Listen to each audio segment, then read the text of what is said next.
Welcome to the Farmers Beet. This week we have a guest episode by our friends at California Certified Organic Farmers Foundation, or CCOF Foundation. Thanks for tuning in, and now let's hear the story they have to share this week.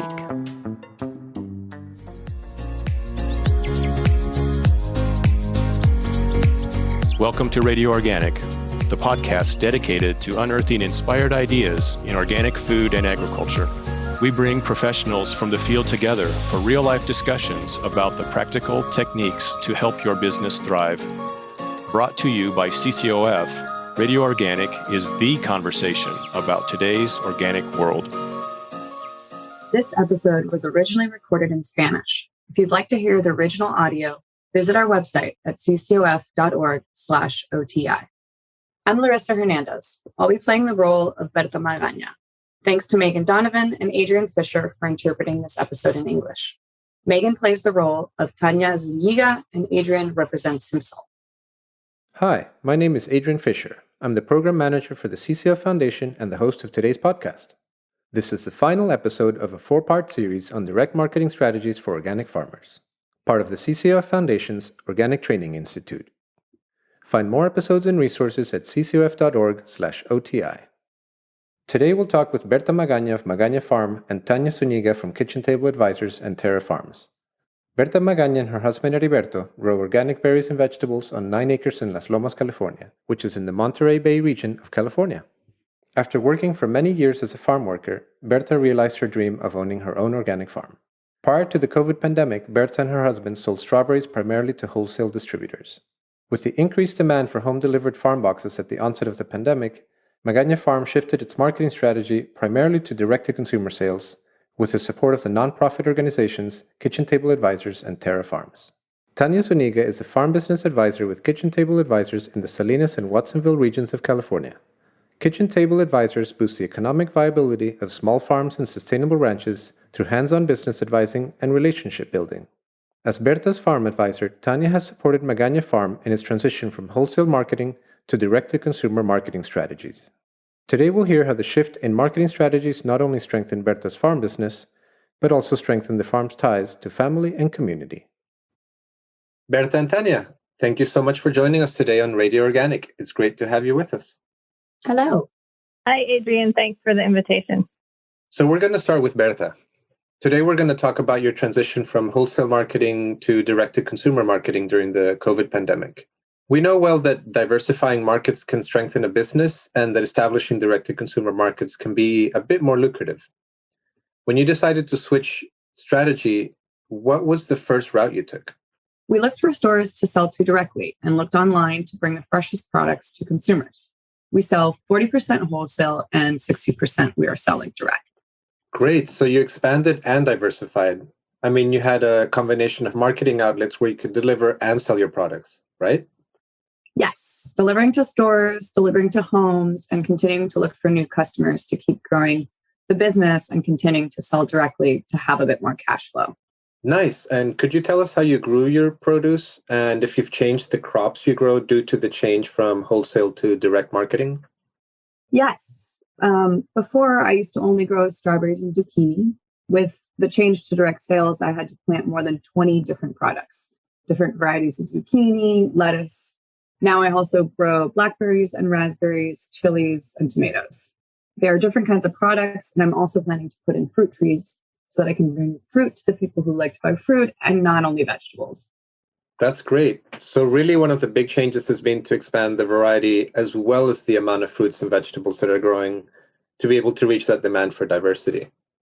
So not only have you diversified your markets, but with what you're selling too, because there's a demand for different products from your customers.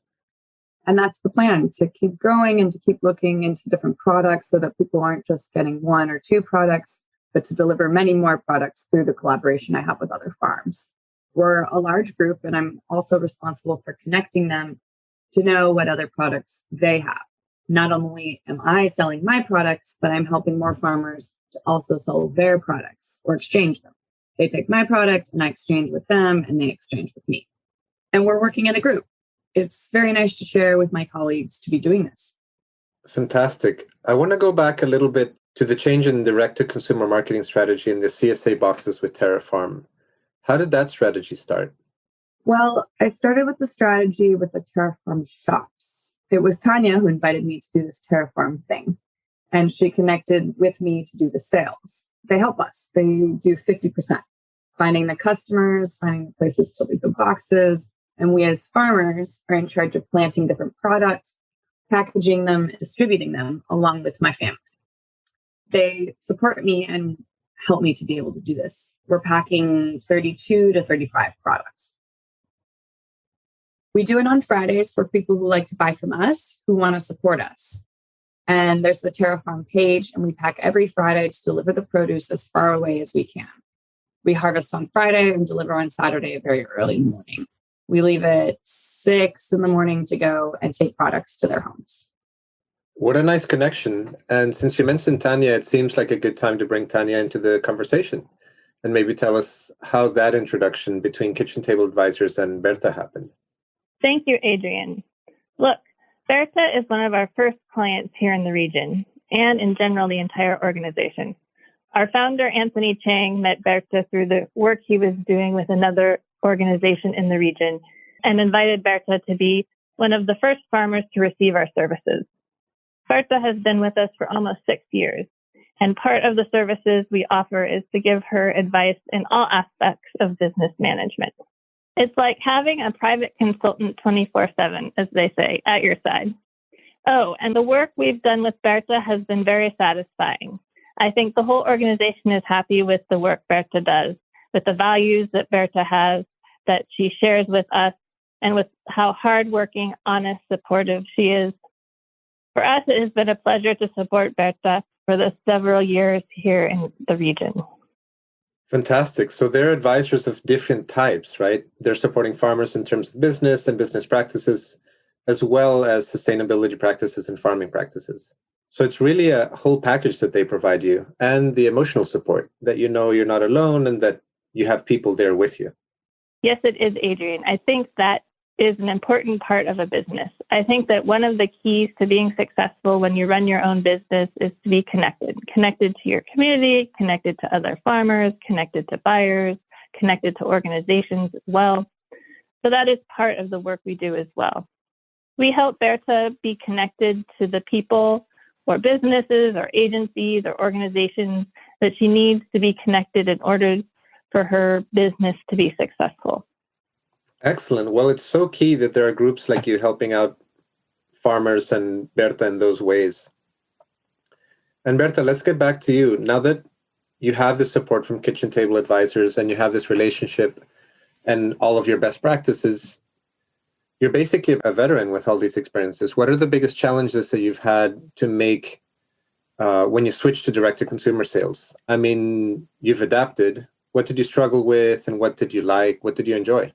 Well, the best benefits are my sales increased, and it's helped me to deliver products. I just got 2 cars, a van, and a pickup to do my routes, which were indispensable and necessary because I had very old trucks, and this is what helped me. And it's something that I have to thank these organizations because to them, I was able to realize this dream of buying a car again, even if it's for the business. Besides that, my difficulties have been with technology because I didn't study that. I've only dedicated myself to agriculture.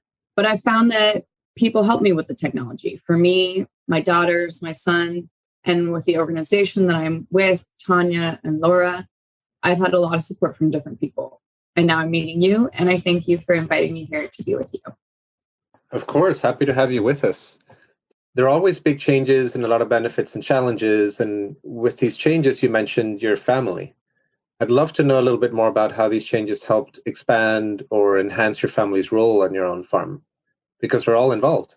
It takes a whole family to make it work, right? Can you tell me a little bit more about that? Yes, of course. When Tanya invited me to do this project with the boxes, I talked to my whole family to see if I could have their support to make deliveries, to pack the boxes.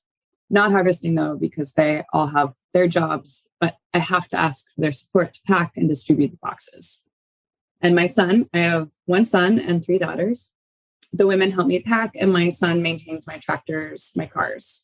I feel that I have the support of my whole family. My husband and I are the ones who dedicate ourselves to planting, to cultivating the land, and doing all the work that is involved in agriculture. And now my children support us with the box deliveries and the maintenance that my son gives to my equipment. That's why I feel super happy and proud to have a family like the one I have. I also have 10 grandchildren, and they already contribute to helping me. Wow, that's lovely. So 3 generations of Magaña and little Bertas on the farm with you. What a beautiful image that is. I love to hear that.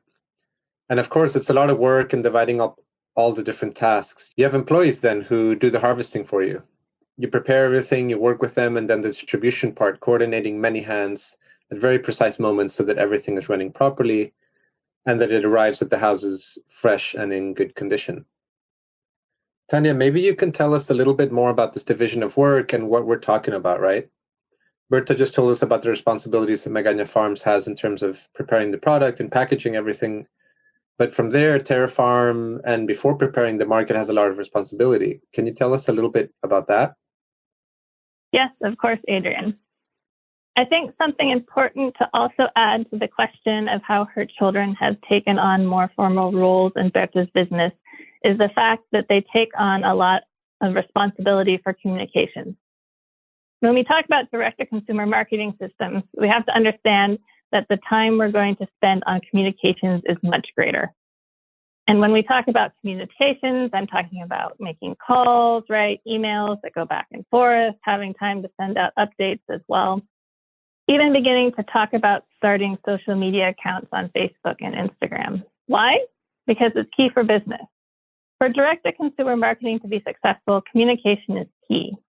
So this is something that has also been a change for Berta, that Berta did not mention a little while ago, that she has received a lot of support from her daughters and grandchildren, given that Berta still finds it difficult to use technology. So back to the topic of what does Terra Farm do? We understand that there are certain barriers that many of the farmers that we work with have, and it's going to take a while to overcome them, like the language issue, the technology management issue, right? And also the issue of connection to communities. I think that one problem that we all see is that many of the farmers that we work with in these regions, who are normally farmers that have wholesale marketing systems and sell directly to a cooler, well, they usually produce 4 or 5 different products on the farm. They pack it up, take it straight to the cooler, leave their product, and then go back to the farm. And that's it. And that's what they normally do. And that doesn't allow them to have a connection with the communities, right? With the communities, with the people that live around them. So understanding those barriers, what we try to do is when COVID started and we start with this project, we said, how do we get our farmers to have a connection with the communities, with the families, right? In different areas, whether it's the Bay Area and here in Monterey Peninsula and Santa Cruz, how do we do that? Do we then create this online platform? And we said, okay, the farmers know very well, they're experts. They're masters on how to produce quality products in the variety that a lot of our customers like to receive. So what are they lacking?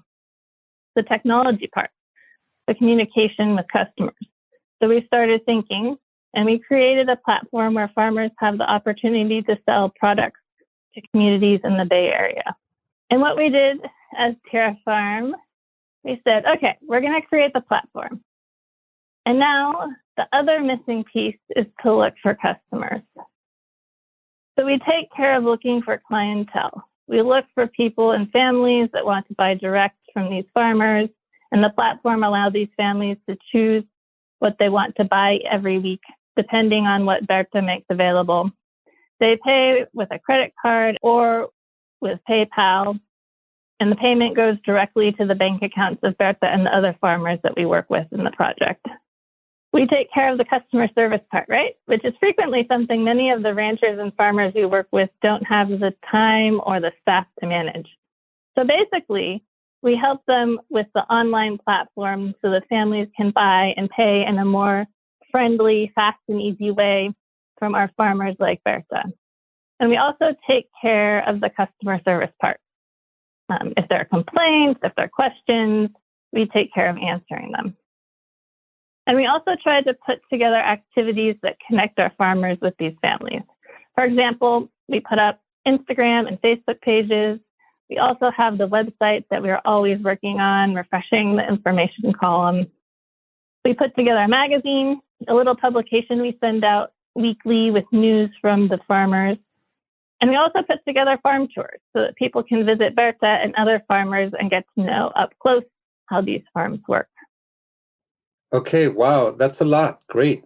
It's a huge package that you're offering these farmers and these ranchers, and an incredible opportunity to provide a service that really expands and contributes tremendously to their capacity. So nice to hear that's an important emphasis for y'all. And I'd love to hear from Berta about how that connection to community that didn't exist with the wholesale marketing that you have now, how does it affect you, Berta, to have that connection to your community and the people to whom you're selling your products and coming to your farm? Of course, for me, it has been something very important, something very beautiful to see when customers come to my farm and to see how we're growing the produce, to see how difficult it is for us to grow it because we're fighting against weather, against pests. And as we're organic, we struggle a little bit more. For me, it was a pleasure to be doing this. I feel super excited, and it's something that I love. It was a very interesting change for me and my family that we can sell more products. And I have faith and confidence that people will continue to buy our products and that they will continue to support us and that there will continue to be more organizations that help us, that see the needs that we as small farmers have to fight in the big market, because we know that that is a daily struggle. From the moment we get up, we have to think about what we're going to plant, what we're going to cultivate to be able to satisfy the clients, the quality, because they're products that are diseased or simply burned. We have to cut down this product without any harvest to plant again and continue cultivating.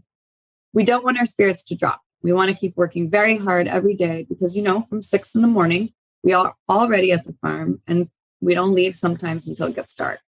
We return to our homes, but with our spirits high, with happiness to see that the plants and that our clients are happy, because the most important thing and what we want to do is bring the best quality to our clients. That's so beautiful. It's so good to hear that connection has helped you so much. And speaking of that, there's so many challenges and difficulties, but at the same time, a lot of motivation. And right now I sense your motivation and enthusiasm. How do you see your farm in the future? What's your vision? My bigger vision. I want to keep growing different products every day so that I don't annoy my clients with just one product. What I see in the future and my biggest dream is to be able to build a house there on my farm, to eliminate my debts that I have had when I was not doing this work, to achieve my biggest dream of having my own house on the farm. That's great. What a wonderful vision. And Tanya, I'm sure our audience would love to know a little bit more about what they should do if they want to work with kitchen table advisors. And since there's obviously limited capacity for kitchen table advisors, given the demand, what other resources can you share with our audience for small farmers? Well, first, I'll invite everyone to learn more about our Kitchen Table Advisors organization. You can find us by visiting the website. You can also visit our pages on Facebook or Instagram, where you'll easily find our phone numbers and emails so you can contact us.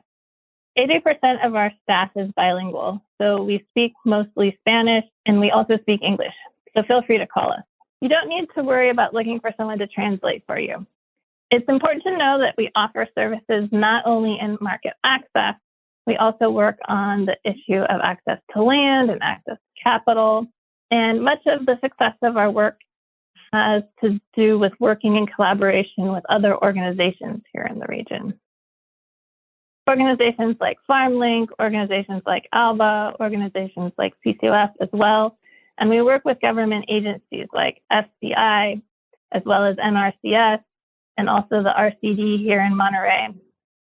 So I think the best advice is for anyone who is interested in the work that our organization does and the services that we provide, go to the website, go to Facebook, Instagram, contact us, and we'll be able to help depending on the needs that you have. We'll be able to redirect you to other organizations or other agencies that can help you directly if we can't at the time. It's also important to let folks know that our work is focused on working with farmers and ranchers who, as you said at the beginning, are leaders in environmental and social change. We focus on working with farmers who are aware that organic and sustainable agriculture is a priority. And we're all here to receive communication from each one of you that are listening to us, to be able to help in any way we can. Okay, great. That's helpful. Berta, in closing, I'd love to hear from you your advice for farmers who are just starting to sell direct to consumers. Well, let them give it their best shot. It's not easy, but it's not impossible either. And they should seek out the help of organizations. Great, got it. Thank you so much for your time, Berta and Tanya, for today. I was very happy to talk to you, so thank you. Best of luck and success. Thank you very much to you. Thank you, Adrian. Thank you for the invitation. Thank you for listening to Radio Organic, and special thanks to Community Alliance with Family Farmers and the Farmers Beet for helping us kick off this pilot series.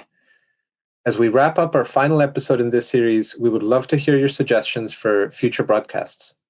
Send us your feedback, follow the link in the podcast description, or CCOF Foundation at ccof.org. Radio Organic is a production of the CCOF Foundation. Guided by the wisdom of its farming roots, the CCOF Foundation unites the organic community to advance organic agriculture, offering intentional education, financial support, and growth opportunities for organic professionals. Learn more at ccof.org/foundation.